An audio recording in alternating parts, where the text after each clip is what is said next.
Breast feeding లో baby positions ఎంతో ప్రాముఖ్యత వహిస్తాయి. అంటే తల్లి బేబీని ఎలా పట్టుకుని ఫీడ్ చేస్తుందో ఆ పొజిషన్స్ అన్నమాట. Cross over hold, football hold, cradle hold, side lying hold, వీటిలో కొన్ని సాధారణంగా అవలంబించేవి.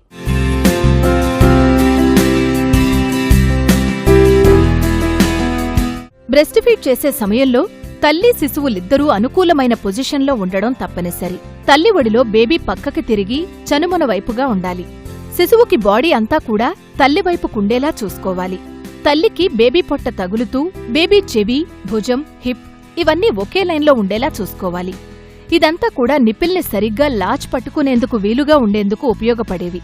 ఎందుకంటే సరైన పొజిషన్లో ఇద్దరిలో ఏ ఒక్కరూ లేకపోతే కూడా నిపిల్ సోర్నెస్ సమస్య వచ్చే అవకాశముంది. ఫస్ట్ పాపను ఒళ్ళో తీసుకున్న తర్వాత తల వచ్చేసి ఎత్తులో ఉండాలి. కాళ్ళు, హోల్ బాడీ సపోర్ట్ ఇవ్వాలి. మనం మెడ కింద, భుజం కింద ఒక చెయ్యి వస్తుంది, అంటే ఇంకొక చెయ్యి వచ్చేసి కింద పిరుదులకి సపోర్ట్ ఇవ్వాలి. So that whole body support ఇస్తూ ఉంటే బేబీకి సెక్యూర్ ఫీలింగ్ వస్తుంది అనమాట. ఆ తర్వాత ఏం చేయాలి అంటే ఫస్ట్ బేబీ ఒక గడ్డం అంటాం కదా, చిన్ వచ్చేసి కరెక్ట్గా రొమ్ముకు తగిలేటట్టు ఉండాలి. దెన్ గుడ్డిగా ఏది కరెక్ట్ పొజిషనా కాదా అనుకోవడానికి ముక్కు వచ్చేసి డైరెక్ట్గా నిపిల్ హైట్లో ఉండాలి, బేబీ నోస్.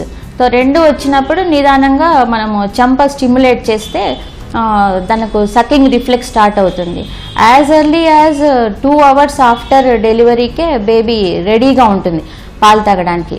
చాలామంది తెలియక ఫస్ట్ 2 hours వేరే ఏదైనా గ్లూకోజ్ వాటర్ అని, మంచినీళ్ళని, తేనె అని అవి ఇవి ఇస్తుంటారు.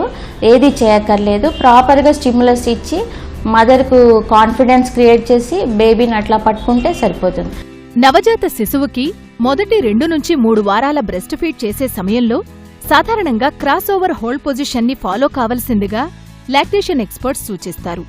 ఎడమవైపు పాలిస్తూ ఉంటే కుడి చెయ్యి అరచేతిని బేబీ తల సపోర్ట్ చేస్తూ, కుడివైపు ఇస్తుంటే ఎడమ చేత్తో సపోర్ట్ ఇస్తూ బ్రెస్ట్ ఫీడ్ చేయడమే క్రాస్ ఓవర్ హోల్డ్ పొజిషన్. తల్లి తన చేతిని బేబీ భుజాలకి సపోర్ట్ చేస్తూ పాలిస్తున్న రుమ్ముని ఖాళీగా ఉన్న చేత్తో సపోర్ట్ చేసేందుకు పట్టుకోవాలి.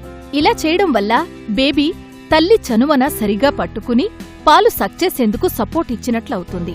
కామన్గా అందరూ సాధారణంగా యూజ్ చేసే మెథడ్ ఏమో క్రాస్ ఓవర్ హోల్డ్, వేర్ తల కింద దెన్ షోల్డర్ కింద ఒక చేయి వస్తుంది, బేబీని ఇట్లా ఎత్తుకోవచ్చు. దెన్ కిందకి ఇట్లా వేలాడుతూ ఉన్నట్టు పొజిషన్లో ఉండి బటక్స్ దగ్గర కింద పిరుదులకి ఒక చేయి సపోర్ట్ ఇస్తాం.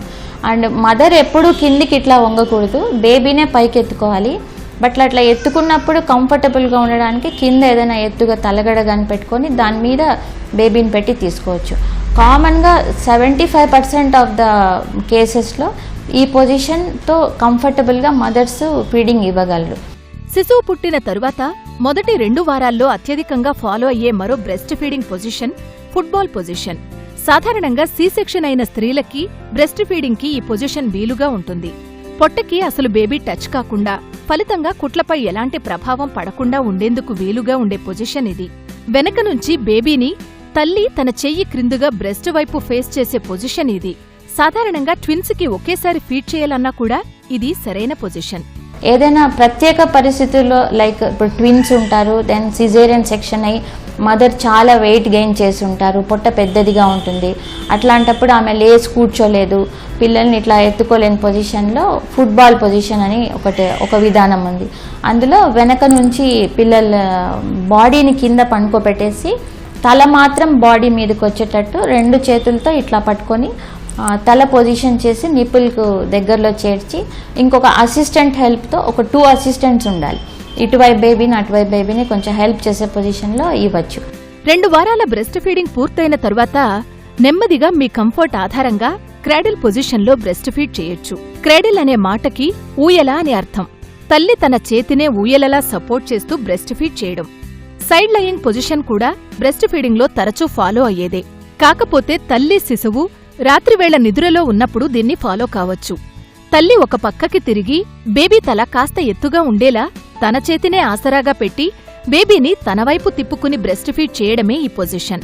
ఇలా చేస్తుంటే నిద్రలో ఆదమరిచిపోకుండా బేబీ స్వాలోయింగ్ అంటే పాలు తాగి గుటక వేస్తుందా లేదా చూసుకోవడం తప్పనిసరి. పడుకొని ఇచ్చేటప్పుడు ఒకటే మదర్కి అడ్వాంటేజ్, ఎందుకంటే కొంచెం బాగా రిలాక్స్డ్ పొజిషన్లో ఉంటుంది, తను యాంగ్జైటీ తక్కువ ఉంటుంది, అట్లా ఇవ్వచ్చు. ఆ టైంలో ఏంటి అంటే బేబీ చాలా హెల్దీ బేబీ అయితేనే అట్లా ఛాన్స్ తీసుకోవచ్చు. లేదా ఒకవేళ చాలా తక్కువ బరువు ఉన్న బేబీ కానీ ఏదైనా బాగా అదర్ అబ్నార్మాలిటీస్ ఉన్న పిల్లలు, ఫీవర్ ఉన్న పిల్లలు, అట్లాంటి వాటిలో ఎప్పుడు కానీ పడుకొని ఇవ్వడం అనేది చేయకూడదు. గమనించాల్సిన విషయం ఏంటి ఇక్కడ అంటే తల ఎప్పుడు హైట్ ఉన్న పొజిషన్లో బాగా ఎత్తులో ఉండాలి, బాడీ కంటే తల ఎత్తులో ఉండాలి. దెన్ ఆ ఎత్తులో ఉండడానికి తల్లి చేయి మీదన్నా తల ఆంచొచ్చు, లేదా చిన్న తలగడ కానీ ఒక బెడ్షీట్ అట్లా ఎత్తులో పెట్టి ఇస్తూ ఉండాలి. బ్రెస్ట్ వెయిట్ అంతా, మదర్ బాడీ వెయిట్ అంతా బేబీ మీద పడకుండా జాగ్రత్త తీసుకోవాలి. నవజాత శిశువులకి బ్రెస్ట్ ఫీడింగ్ చేసే సమయంలో కొన్ని జాగ్రత్తలు తప్పనిసరిగా తీసుకోవాలి. బేబీ సరిగ్గా బ్రీత్ చేయగలుగుతుందో లేదో చెక్ చేయాలి. సాధారణంగా బ్రెస్ట్ ఫీడ్ అప్పుడు రొమ్ము బేబీ ముక్కుకి నొక్కుకోవడం వల్ల, పాల ఉత్పత్తి ధారాళంగా ఉండడం వల్ల బేబీ గబగబా తాగుతూ గుటక మింగే క్రమంలో ఒక్కోసారి ఉక్కిరి బిక్కిరి కావచ్చు. అంతేకాదు, నవజాత శిశువులు పాలు తాగడం మొదలు పెట్టడమే చనుమొన నోట్లో పెట్టుకుని నిద్రపోతూ ఉంటారు. అలాంటప్పుడు వారిని కొద్దిగా స్టిమ్యులేట్ చేయాలి, మళ్లీ ల్యాక్ చేసేందుకు. ఇక పాలు తాగిన ప్రతిసారీ తేనుపు తెప్పించడం కూడా ముఖ్యమే.